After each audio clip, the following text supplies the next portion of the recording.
Donc, on va essayer de présenter les rôles des LB dans l'immunité spécifique.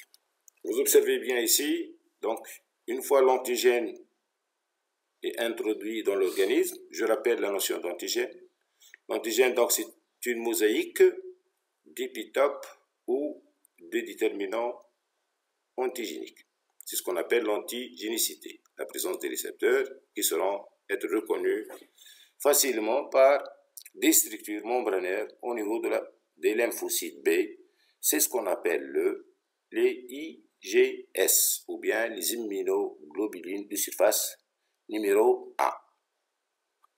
Donc, ces récepteurs vont être fixés sur les épitopes. Donc, quel est le rôle ici des LB? C'est la reconnaissance directe de l'antigène par l'IgS. C'est le premier rôle des LB.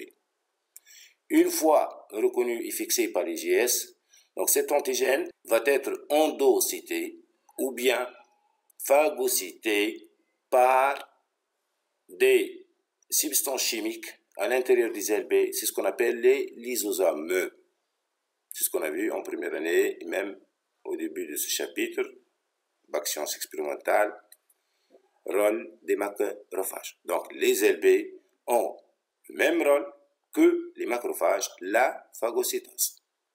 Une fois phagocytés, vous observez bien que les épitopes, les déterminants antigéniques, vont être associés, liés, numéro 3 c'est l'épitope, à d'autres structures membranaires, c'est ce qu'on appelle le HLA2, numéro 2. Donc, l'antigène, une fois associé au HLA2, doit être reconnu par des structures membranaires sur les LT4, une autre catégorie de cellules immunitaires, qui présente le numéro 4, c'est le TCR. Donc, si on résume, quel est le rôle des LB? La fixation ou bien la reconnaissance directe de l'antigène par l'IgS. Deuxième rôle, la phagocytose.